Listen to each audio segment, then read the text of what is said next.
بسم اللہ الرحمن الرحیم۔ السلام علیکم۔ مزمل وائس آفیشیل میں خوش آمدید۔ میاں بیوی میں تلخ کلامی ہوئی، کوئی گھریلو وجہ تھی جو ہر گھر میں ہر روز ہوتی رہتی ہے۔ دونوں کا ایک ہی بیٹا بھی تھا۔ صابر نے اپنی بیوی زویا کو گالی دی، تم سے جب سے شادی ہوئی ہے میری زندگی جہنم ہو گئی ہے۔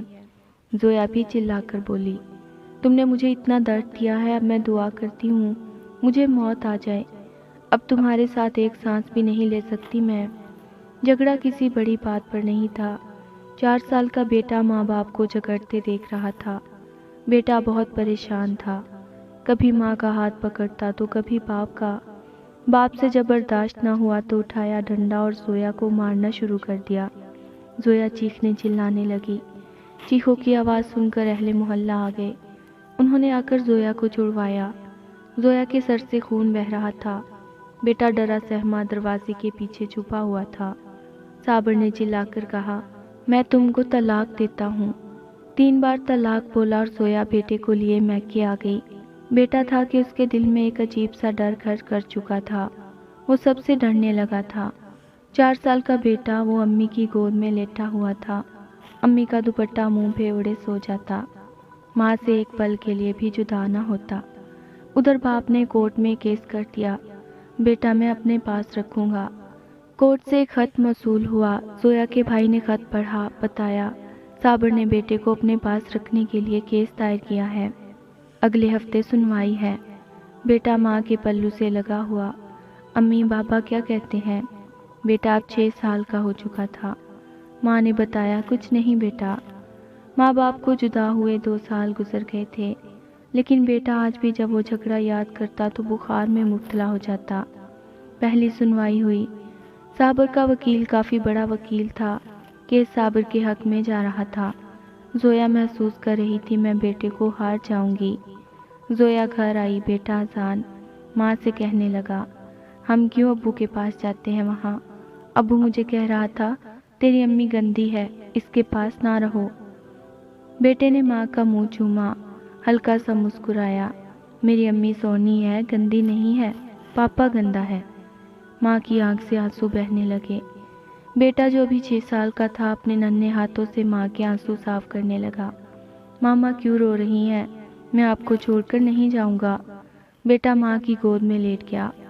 اتنے میں زویا کا بھائی آیا، زویا کی طرف دیکھ کر بولا، ہم کیس ہار جائیں گے، اذان کو اس کے باپ کے حوالے کرنا پڑے گا، اس کا وکیل بہت بڑا وکیل ہے۔ زویا خاموش ہو گئی، بیٹے کا منہ چومنے لگی، کبھی پاؤں چومتی، کبھی ہاتھ، کبھی سر۔ اذان سویا ہوا تھا۔ زویا نے زور سے سینے سے لگایا اور رات بھر روتی رہی۔ اذان نے دکان سے آئس کریم لی اور فریج میں رکھی۔ نانی سے کہنے لگا، نانو میں آ کر کھاؤں گا۔ ماں نے اذان کے چہرے کو ہاتھوں میں بھرا اور آہستہ سے بولی، اذان بیٹا، ماما ساتھ نہ بھی ہوئی تو کھانا ٹائم پر کھایا کرنا، ضد نہ کیا کرنا، اور دکان کی گندی چیزیں نہ کھایا کرنا، روز دانت کو برش کیا کرنا، ماما تم کو روز دیکھا کرے گی یہاں سے۔ بیٹا نہیں سمجھ پا رہا تھا ماما ایسی باتیں کیوں کر رہی ہے۔ ماں نے ہاتھ پاؤں چومے۔ آج فائنل سنوائی تھی عدالت میں۔ زویا بیٹے کو گود میں لیے بیٹھی ہوئی تھی، دل زور زور سے دھڑک رہا تھا۔ خیال یہی تھا کاش میں برداشت کر لیتی، آج بیٹے سے جدا نہ ہوتی، بیٹے کی خاطر خاموش رہتی۔ ادھر کارروائی شروع ہوئی۔ جج صاحب نے لکھا فیصلہ سنایا۔ تمام دلائل سننے کے بعد ہم اس نتیجے پر پہنچے ہیں کہ بیٹا اپنے باپ کے ساتھ رہے گا۔ فیصلہ سنتے ہی ماں کا کلیجہ پھٹ گیا۔ ماں بے ہوش ہو کر گر گئی۔ باپ آگے بڑھا، بیٹے کو اٹھا لیا۔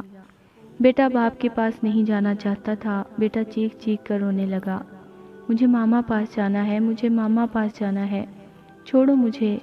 زویا کو ہوش آیا، ننگے پاؤں دوڑتے ہوئے صابر کے پاس گئی، اس کے سامنے گھٹنے ٹیک کر بھیک مانگنے لگی، صرف ایک بار مجھے میرے بیٹے کو سینے سے لگا لینے دو۔ لیکن وکیل نے پولیس والے سے کہا، اس عورت کو ہٹاؤ یہاں سے۔ ماں بلک بلک کر رونے لگی، بیٹا تڑپ رہا تھا۔ وکیل مسکرا کر صابر سے کہنے لگا، مبارک ہو جناب، آپ کیس جیت گئے۔ صابر نے طے کردہ رقم وکیل کو دی اور چل دیا۔ بیٹا ماں کی جدائی میں روتا چیختا، اسے باپ کا گھر جیل لگنے لگا تھا۔ ماں کی شادی کسی اور سے ہو گئی، باپ نے بھی دوسری شادی کر لی۔ وقت گزرنے لگا، ماں اپنی زندگی میں مصروف ہو گئی، باپ اپنی نئی بیوی کے ساتھ۔ اذان زندہ لاش بن کر جینے لگا۔ اذان کا نہ کوئی قصور تھا، نہ کوئی جرم تھا، نہ کوئی گناہ، بے گناہ سزا پائی تھی اذان نے۔ نہ اسکول پڑھ سکا، نہ زندگی میں کوئی مقام حاصل کر سکا۔ بالآخر باپ نے ایک ہوٹل پہ برتن دھونے پر لگا دیا۔ فارس آپ سب سے پوچھتا ہے، کیا قصور ہوتا ہے ایسی اولاد کا؟ آپ میں اتنی برداشت نہیں ہوتی کہ ایک دوسرے کی غلطیوں کو معاف کر دیا جائے؟ صبر ختم ہو چکا ہے، کتوں کی مانند لڑتے ہو، ایک دوسرے پر الزام لگاتے ہو۔ میں دونوں میاں بیوی کی بات کر رہا ہوں۔ تم دونوں کی نفرت تمہاری اولاد کو کھا جاتی ہے، اور فارس اس کو بھی قاتل کا نام ہی دیتا ہے۔ پہلی شادی میں ایک دوسرے کی چھوٹی چھوٹی باتوں کو برداشت نہیں کرتے ہو، اور دوسری شادی میں بڑی سے بڑی بات بھی کمپرومائز کر لیتے ہو۔ نہ جانے آج بھی کتنے بچے ماں باپ کی زہر آلود نفرت پر قربان ہو رہے ہوں گے، جو بے گناہ برباد کر دیے جائیں گے۔ فارس صاحب کے سامنے ہاتھ جوڑتا ہے، ایک دوسرے کو برداشت کرنا سیکھیں، ایک دوسرے کو سمجھنے کی کوشش کریں۔ فارس جانتا ہے شادی کے بعد میاں بیوی کی سوچ کا ملنا ضروری نہیں ہے، کیونکہ آپ لوگ دو الگ الگ انسان ہیں، الگ سوچ ہے، الگ خواہشات ہیں۔ نکاح کا مقصد ہی دو الگ انسانوں کو یکجاں کرنا ہے۔ طلاق ہی ہر مسئلے کا حل نہیں ہے۔ آخرکار دوسری شادی ناکام کیوں نہیں ہوتی؟ اس کی وجہ کیا ہو سکتی ہے؟ تو میں بتاتا ہوں آپ کو۔ دوسری شادی اس لیے ناکام نہیں ہوتی کہ اس وقت ہم صبر کرنا سیکھ جاتے ہیں، برداشت کرنا سیکھ جاتے ہیں، ایک دوسرے کی غلطی کو اگنور کر کے آگے بڑھ جاتے ہیں۔ اگر ایسا ہی پہلی شادی میں کیا ہو تو اولاد خاک نہ ہو۔ فارس کی تحریر پڑھ کر اگر کسی نے اپنی اولاد کو خاک ہونے سے بچا لیا تو فارس کا مقصد مکمل ہو جائے گا۔ شہزادہ فارس کو دیجیے اجازت، ملتے ہیں ایک نئی داستان کے ساتھ۔